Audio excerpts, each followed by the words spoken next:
Hello everybody. This week will be another testimonial. I'm coming to you from a friend of mine who wanted to get her story out and asked me if I could be of some help to her just to get her story out, because she doesn't really have a YouTube channel or an outlet, so she feels by me expressing what she felt, it would at least still get out, and maybe it could help some people, or maybe somebody else has gone through similar things, or things of that nature. So this reflection is from a really close friend of mine who asked me if I would assist her in getting these things off her chest and telling part of her story. Of course I say yes, because my life is really relatable to hers, and some of the things she had to endure I experienced growing up as well. I also believe that other people will be able to relate to the trials that she had to endure and may have gone through similar things in their lives. So I'll be talking, but remember, this is me reading what she wants to say. It starts off, my mother and father both abandoned me. I was shown no love from either of them. There was no bond between us. The kind of relationship that we shared was kind of a fly-by-night type deal. I always tried to make excuses for their behavior, and I even gave them the benefit of the doubt, because they conceived me at an early age. They were both teenagers, so I would say they didn't know any better because they were young and inexperienced. So I tried to say that some of their behavior so that some of their behavior made a little sense. My parents were never in a relationship with one another. They had casual sex one time, and my mom ended up conceiving me. My mom kept the pregnancy a secret from everyone. She was really thin and with a small frame during her teenage years, so her belly didn't grow much. She never told my dad that she was pregnant either. One day, my mom came home from school with a stomach ache that would just not stop. So my grandma and grandpa took her to the hospital. And at that time, the doctor informed the family that she was 7 months pregnant. My grandma was livid and she wanted answers. So after some questioning and investigating the family found out what transpired, and it was said that my mom was playing with two boys in a lot by a vacant house, and they all went in the house, and one thing led to another, and she ended up having sex with both of the boys and was unable to pinpoint which of them was my father at the time. So my grandparents called a meeting between all the families involved and informed them that one of the boys got their daughter pregnant and that they would like a court hearing and a paternity test once the baby was born.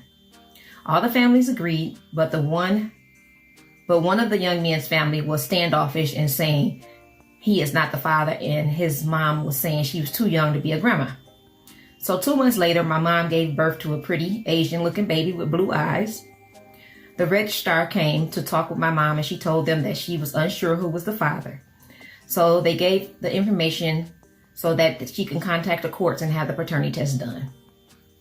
So the test was completed between all the parties, and then they gave us a new court date to reappear before the judge to get the results.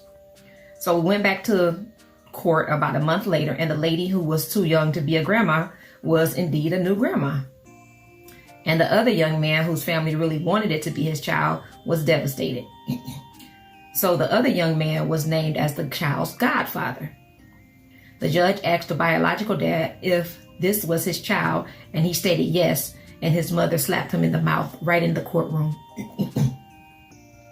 Since the mother was in denial and didn't want to be a grandmother, the young man would have to sneak around to try and see his child. She wouldn't help him with anything where the child was concerned. So the young man would try to work odd jobs and that came along, and he would help with milk and Pampers. But when he would attempt to bring the stuff over to the house, my uncles would catch him and beat him up for getting their little sister pregnant. So eventually all these things would become too much for him to bear. Him, his mom not being supportive, and then while he's trying to do the right thing, he's getting beat up by my mom's brothers. So he stopped coming around. So the baby never got the opportunity to get acquainted with her dad. Meanwhile, the child continued to reside with her mom and grandparents. The mom was clueless on how to be a good parent. She would run away from home every other week and leave the baby with her 10-year-old sister, and she would tell the sister to watch her baby and that she better not let anything happen to her baby. Then the grandma realized that her daughter was extremely tired and her teachers were complaining that she couldn't stay awake in school. So grandma asked what was going on and told her that she better tell the truth.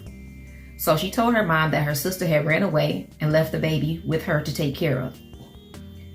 So my grandparents searched all over the neighborhood and at my mom's friends' houses, and she found her at one of her close friends' houses. My mom tried to run because she knew she was in trouble. But my granddad caught her, and they told her that if she wants to keep running away and leaving the baby, that they were going to give her $50 and she could leave and never return to their home again. So at that time, my mom was made to make a big girl decision, and she told her parents that she was sorry and that she didn't want to run away, and if it was okay if she come back home to live with them. So they took her back home and she never ran away again. However, her behavior didn't get any better. She began to hang out and drink a lot. She would attend a lot of card parties and house gatherings. She would get into a fight every single weekend at somebody's house. The people had my grandma's number on speed dial because they knew she was going to cut up.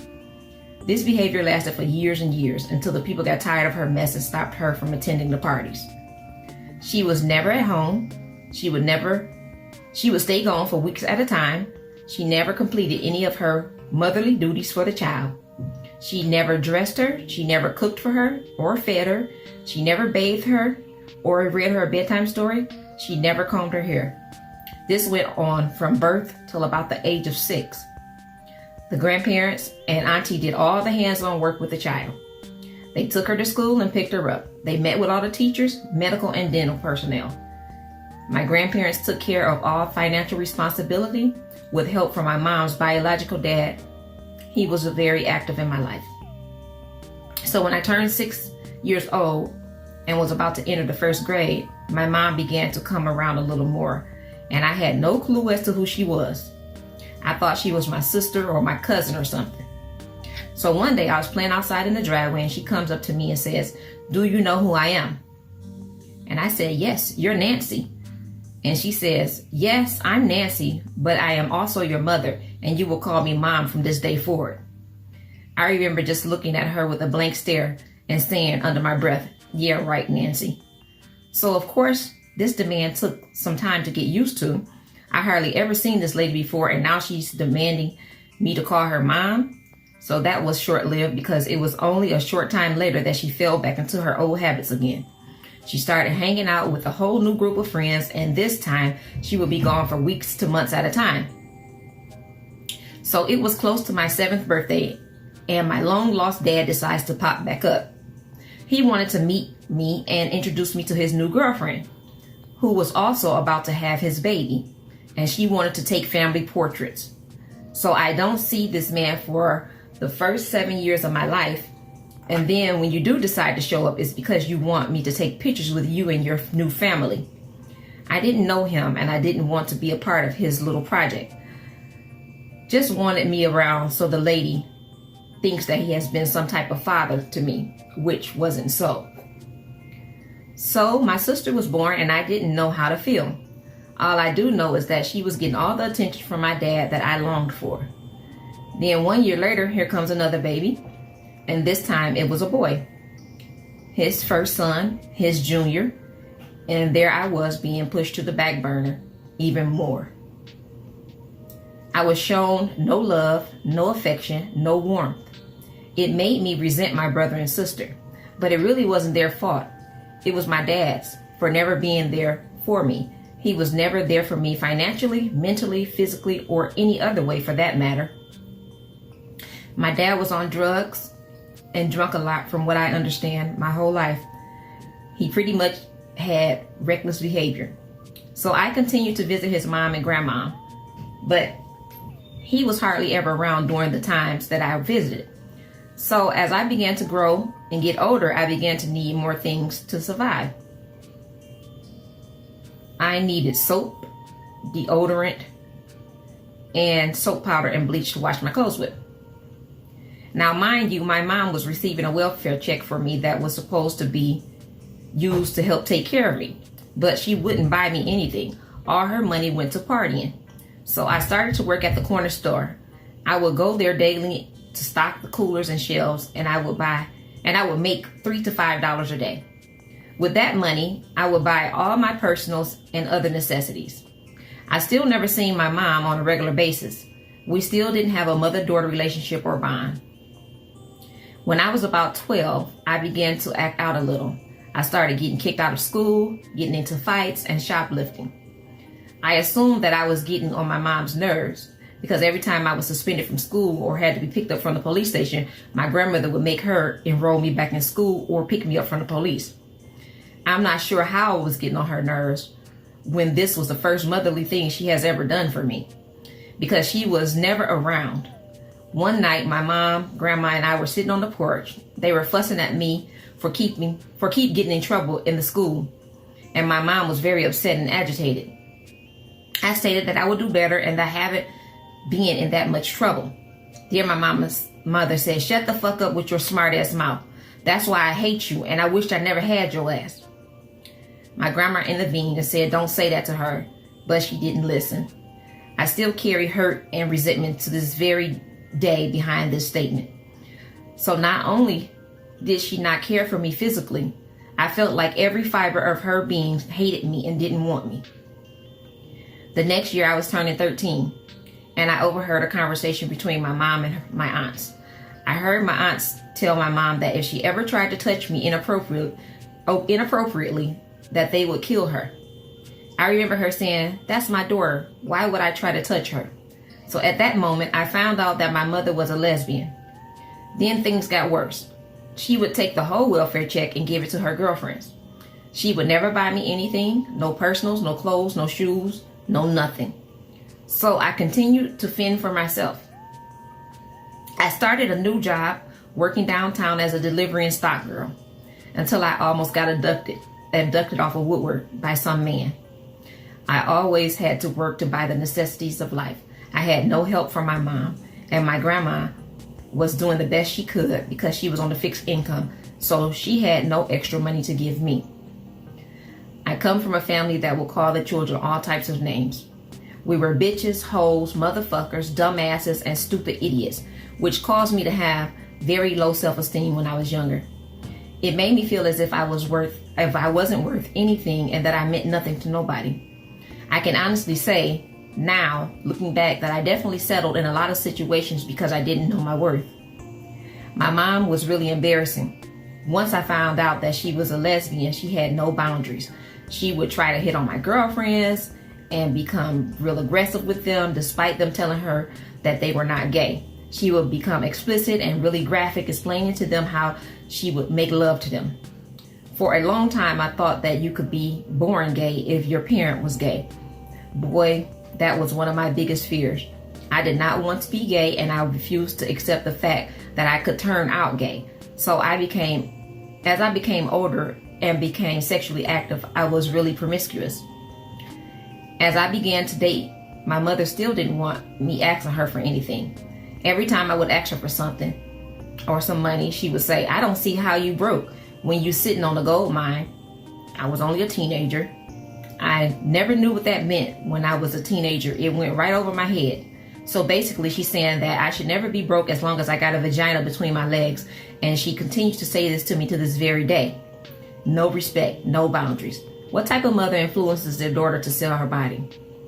My grandma used to say, never lay down with a man for free. She used to say, "I don't care if you come back with a towel and a bar of soap."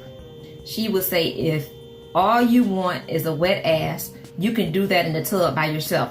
You better not go on a date the night before and come home and have to ask the family for anything that you need, especially after you laid up with a man the night before." So basically, they instilled in you to be an undercover hoe.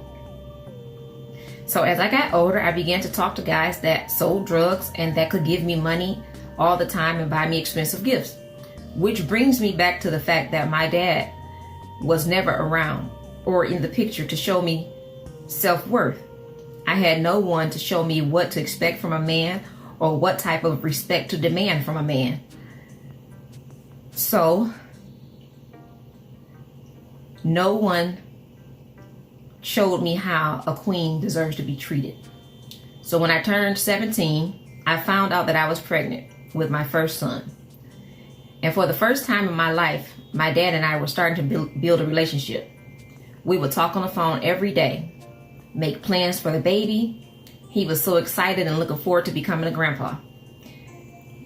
We were both looking forward to our new beginning. Then 4 months before the baby was born, all my dreams were stripped away from me. The first time in my life I felt some type of closeness with my dad, and like a thief in the night, someone came and stole that all away from me. He was killed, and I was back to square one, feeling so alone and devastated. Back to feeling abandoned once again. My mother has always been a lost cause. No matter how hard I've tried to have a mother-daughter relationship or bond with her, she keeps cutting me off at the knees. She refuses to treat me with respect, dignity, or show me any type of love. As I reflect back on some of my mom's past relationships with females, I remember always being mistreated, me and my kids. She would treat her girlfriend's children better than she would ever treat me. She would treat her girlfriend's grandchildren better than she would treat my children. She would never babysit my children, but would babysit for them all the time. She would never buy my kids birthday or Christmas gifts, but would turn around and buy things for their kids all the time. She treated people that were not even her blood better than she treated her one true family, her flesh and her blood. So there you have it. I was blessed with a mom and a dad, but yet still felt abandoned, because the simple fact is that just because you have parents that are alive and breathing don't mean that they can breathe any type of life into you. I thank God for keeping me humble and not hardening out my heart. To God be the glory. Signed, Mia X.